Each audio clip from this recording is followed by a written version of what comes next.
كل سنة وحضراتكم طيبين ورمضان كريم، وإن شاء الله هنا على صفحتكم كورة بشكل كل يوم هنقدم ليكم حدوتة كروية إن شاء الله تكون ممتعة وإن شاء الله تعجب حضراتكم. وأول حدوتة هنبتدي بيها هو كابتن محمود الخطيب، واحد من أفضل مواهب الكرة المصرية وأفضل أساطير الكرة المصرية إذا ما كانش أفضلها على الإطلاق. أنا بشجع نادي الإسماعيلي رغم إن أسواني قاهري مش من أبناء إسماعيلية، إلا إني بعشق كابتن محمود الخطيب وبعشق موهبته. وأنا أصلا شجعت نادي الإسماعيلي برغم إن زي ما بقول مش من أبناء إسماعيلية، عشان المواهب اللي بيقدمها نادي الإسماعيلي للكرة المصرية. فمستحيل هقول على نفسي إن أنا واحد بحب المواهب ومحبش موهبة زي كابتن محمود الخطيب، اللي لازم هتعشقها وتعشق موهبته ايا كانت انتماءاتك ايه. فخلونا نصلي الاول على سيدنا محمد عليه افضل الصلاه والسلام وندخل في كلامنا كده على طول عن كابتن محمود الخطيب. اهلا وسهلا بيكم على صفحتكم كوره بشكل على اليوتيوب. ما تنسوش بس اللايك والكومنت وتشتركوا على القناه وتفعلوا الجرس، وان شاء الله صفحه كوره بشكل تكبر بيه. كتير كنت بسمع برامج تلفزيونيه وبسمع كتير من مشجعين كره القدم لما بيتكلموا عن كابتن محمود الخطيب يتكلم بس ويقول كابتن محمود الخطيب جاب كام بطوله وجاب كام هدف ولحد هنا ويسكت. وانا دايما كنت بشوف الكلام ده ما يليقش بموهبه بحجم موهبه كابتن محمود الخطيب، موهبه اعترف بها منافسيه قبل مشجعيه، موهبه خلت مشجعين لكره القدم اعتزلوا تشجيعه وبطلوا يتفرجوا على كره القدم اصلا بعد اعتزاله، موهبه صنعت براند وماركه خاصه لنفسها، موهبه اعترف بها كل نجوم افريقيا وكل نجوم العرب ونجوم كتير عالميين، موهبه زي ما بقول وهفضل اقول ما تتوزنش وما تتقلش غير بالذهب فعلا. وقبل ما ادخل في تفاصيل كل الكلام اللي انا قلته ده، حابب بس الفت نظر حضراتكم حاجه. ليه الناس كلها في مصر او ايه الناس شافته في كابتن محمود الخطيب وخلت الناس تعشقه للدرجه دي؟ بيليه واحد من نجوم كرة القدم في فترة الستينات والسبعينات، والعالم كله كان مبهور ببيليه، مش عشان بيليه راس حربة تقليدي تسديدته قوية أو ضربات الهيد بتاعته قوية أو إلى غيره. الناس كلها كانت في العالم كله موهومة وعبيدي بيليه من جمال أهدافه ومهارته وموهبته.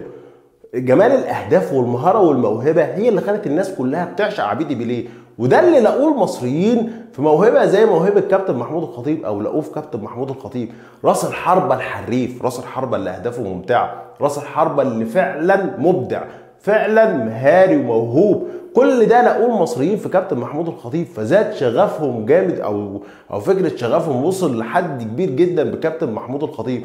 الناس كلها ما كانتش بس بتعد بطولات وبتعد اهداف لكابتن محمود الخطيب، الناس كلها كانت بتمتع عينيها وروحها بجمال موهبه كابتن محمود الخطيب. ويمكن اكبر دليل على الكلام اللي انا بقوله ده كابتن حليمو او الحاج حليمو، واحد من اكبر مشجعين النادي الاهلي فتره الثمانينات والسبعينات، اعتزل تشجيع كره القدم بعد اعتزال كابتن محمود الخطيب او مع اعتزال كابتن محمود الخطيب. والراجل ساعتها اعتزل مش علشان هو كان ماسك كراسه قاعد بيعد فيها اهداف وبطولات كابتن محمود الخطيب والكراسه دي خلصت او الورقه دي خلصت، لا، الراجل اعتزل عشان الجمال اللي كان بيشوفه والموهبه اللي كانت بتمتعه في كره القدم خلاص اعتزلت. فالراجل اعتزل معاه كرة القدم مش علشان عدد اهداف. احنا في الاخر يا جماعة بنبص للموهبة، والموهبة هي اللي بتمتعنا. انا مش شغال عداد قاعد بعد اهداف وبطولات 1 2 3، لا، الموهبة هي اللي فعلا بتمتع روحك، هي اللي بتمتع عينك، وهي اللي بتفضل في ذاكرتك، وهي اللي بتخليك تروح تفتح التلفزيون عشان تتفرج على المتعة دي او تتفرج او تشوف الموهبة دي. وده اللي حصل مع الحاج حليم. كابتن محمود الخطيب برضو زي ما بقول واحد صنع او موهبته صنعت لنفسها براند او ماركه مسجله زي ما بيقولوا كده التجاريين، بدليل واحد زي خالد بيبو. لما بتيجي تتكلم او خالد بيبو مثلا، ليه فكره ان هو اتقال عليه كده؟ عشان راس حرب موهوب، عشان راس حرب حريف، عشان راس حرب عنده ولو جزء صغير من كابتن محمود الخطيب. ففي النهايه مين صاحب البراند الاصلي؟ كابتن محمود الخطيب. مين اللي اي حد بيتذكر الناس بتفتكره لما تشوف بس هدف ممتع او ان راس حربه جاب هدف شكله حلو يفتكروا على طول كابتن محمود الخطيب، مش اي حد تاني. فزي ما بقول صنع لنفسه براند وماركه مسجله باسمه. وفكره زي ما بقول كابتن محمود الخطيب مش بس المشجعين النادي الاهلي او الناس اللي كانت بتشجع النادي الاهلي هي بس اللي كانت بتتغنى بموهبته. بص على جورج الابيض مثلا، واحد من اكبر مشجعين نادي الزمالك ومن اكتر الناس اللي كانت شغوفه فعلا بكابتن محمود الخطيب. بص على منافسين من اللعيبه، واحد زي كابتن فاروق جعفر دايما كان بيتكلم ويقول لك ان احنا جيلنا محظوظ، او جيله يعني جيل كابتن فاروق، انه محظوظ ان كان في واحد زي محمود الخطيب في الجيل ده، او في واحد زي كابتن محمود الخطيب وموهبه زي موهبه كابتن محمود الخطيب كانت موجوده في الجيل ده. الراجل بيقول على الجيل كله ان جيل محظوظ عشان فيه بس محمود الخطيب. فتخيل حجم الموهبه اللي بتخلي حتى اللعيبه المنافسه ليك بتتغنى بيك بالشكل ده. كابتن حسن شحاته نفسه لما قال على كابتن محمود الخطيب انه ملوش مثيل وانه فعلا فنان، وكابتن حماده امام نفسه اكد على كلمه كابتن حسن شحاته وقال لك ان محمود الخطيب فعلا فنان، وان انا اتمنى لنادي الزمالك 5 و6 و10 و20 لعيب بموهبه بحجم موهبه كابتن محمود الخطيب. فانت تخيل كل دي في الاخر موهبه والله تتقال بالذهب، مش مجرد بس ان حد يطلع ويقول على التلفزيون انه جاب كام هدف او جاب كام بطوله. والله موهبه زي ما بقول وهفضل اقول اكبر بكتير جدا من اي عدد اهداف ومن اي عدد بطولات. موهبه زي موهبه كابتن محمود الخطيب خلت حتى اكبر نجوم العرب، واحد زي الكابتن رابح مجر اسطوره الكره الجزائريه، لما اتكلم عن كابتن محمود الخطيب وقال انه من اكبر مواهب القاره وانه ما شافلوش مثيل. واحد زي روجي ميلا اللي اتكلم برضه عن كابتن محمود الخطيب وقال ان موهبه فعلا ملهاش مثيل في القاره الافريقيه ومن اكبر مواهب القاره الافريقيه. واحد زي زيكو نجم البرازيل اللي اتكلم عن كابتن محمود الخطيب وقال انه لو كان موجود في عصر حديث وباب الاحتراف كان فيه كبير، كان محمود الخطيب هيبقى من اكبر اللعيبه او اكبر المواهب في العالم كله. واحد زي بلاثر نفسه كان واحد رئيس الاتحاد او رئيس الفيفا لما اتكلم عن كابتن محمود الخطيب قال ان هو من افضل مواهب فعلا في القاره الافريقيه وفي العالم كله.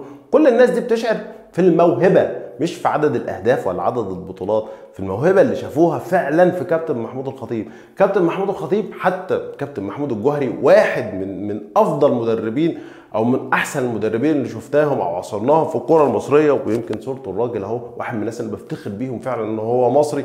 الراجل لما اتكلم عن كابتن محمود الخطيب قال ان هو فعلا مبدع، ويمكن اتفق مع هيديكوتي مدرب النادي الاهلي في ان بس اللي كان ينقص كابتن محمود الخطيب هو القوه البدنيه او قوه اللياقه البدنيه. ويمكن دي حاجه انا كنت بعذر فيها دايما كابتن محمود الخطيب، لان الراجل من موهبته كان بيتعرض لاصابات كتير وكان بيتعرض لاحتكاك كتير من المدافعين، وكان بيتعرض طبعا لكم ضرب كبير جدا من المدافعين، وده كان بيسبب له عدد اصابات كتير وبيقلل من لياقته البدنيه، بالذات الاصابه اللي حصلت سنه 82 واللي كانت قعدت معاه فتره طويله، ويمكن هي غالبا اللي تسببت في اعتزال كابتن محمود الخطيب. فزي ما بقول شوف الناس دي كلها بتتكلم ازاي عن كابتن محمود الخطيب وبتقول ايه عن كابتن محمود الخطيب وموهبته بحجم عامل موهبه فعلا زي ما بقول وهفضل اقول والله وهكررها مليون مره، فعلا موهبه تتاقل بالده. كابتن صالح سليم نفسه الاب الروحي للنادي الاهلي لما بيجي يتكلم عن كابتن محمود الخطيب بيتكلم وبيقول ان الخطيب موهبه ما تقلش عن بيليه وعن مارادونا، وكلامه على فكره منطقي. الموهبه نفسها لما تقارن بموهبه تانية، سيبك من اللي بيحققوه النجوم او سيبك ده اتشهر فين وما اتشهرش فين، انت بتقيم هنا موهبه. الموهبه نفسها لو كانت مرت بنفس الظروف او كانت لعبت على نفس المستويات كانت برضه هتحقق اللي هم حققوه فعلا.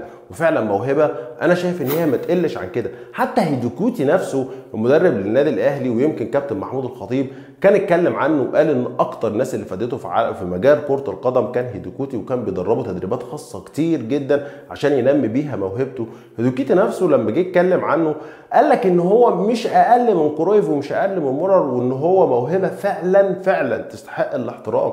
فكل الناس دي وكل اللي انا بقول لك عليهم منافسيه و الى غيره، كل ده بيشكر بس في موهبه كابتن محمود الخطيب، في قيمه كابتن محمود الخطيب. مش مجرد عدد اهداف والله ولا مجرد عدد بطولات، موهبه نفسها يا جماعه. المتعه الحقيقيه لاي مشجع كره قدم، اول شيء ممكن يلفت انتباه اي حد، اساس كره القدم وهو الموهبه مش اي حاجه تانية. ويمكن حتى اللي خلى واحد زي الخال عبد الرحمن الشعراء نفسهم كانوا بيقولوا شعر في كابتن محمود الخطيب وفي موهبته. واحد زي الخال عبد الرحمن الابنودي لما قال لك ان الخطيب برجليه بقدميه مع الكوره بيكتب اجمل الابيات وبيعزف اجمل الالحان. فانت يعني الشعراء نفسهم كانوا بيشعروا في كابتن محمود الخطيب. فزي ما بقول وهفضل اقول كابتن محمود الخطيب مش مجرد لاعب جاب عدد اهداف او جاب عدد بطولات، لا، كابتن محمود الخطيب موهبه اكبر بكتير جدا من اي عدد بطولات ومن اي عدد اهداف. كابتن محمود الخطيب موهبه تتاقل فعلا بالذهب، موهبه زي ما بقول وهفضل اقول صنعت براند خاص لنفسها وماركه خاصه لنفسها، موهبه اعترف بيها منافسيه قبل مشجعيه. موهبه خلت العالم كله يشاور عليه ويقول ان هو من افضل المواهب اللي جت في تاريخ الكره المصريه وفي تاريخ الكره العربيه وفي تاريخ الكره الافريقيه ككل. كابتن محمود الخطيب احسن لاعب في افريقيا، واللاعب الوحيد المصري اللي قدر يحصل على الجائزه دي هو كابتن محمود الخطيب. كابتن محمود الخطيب كل سنه وحضرتك طيب، ونتمنى لك يا رب الصحه وطولة العمر، ونتمنى ان احنا نفضل مستمتعين بوجود حضرتك، ونتمنى ان الكوره المصريه نشوف فيها زي ما قال كابتن حماده امام، نشوف فيها موهبه واثنين وعشرة زي حضرتك، عشان حتى على الاقل لنا ولو جزء من الامتاع اللي حضرتك كنت بتقدمه لاجيال قبلنا. اتمنى يكون الفيديو عجب حضراتكم، وان شاء الله زي ما وعدتكم كل يوم سهره في ليالي رمضان ان شاء الله تعجب حضراتكم وتستمتعوا بيها.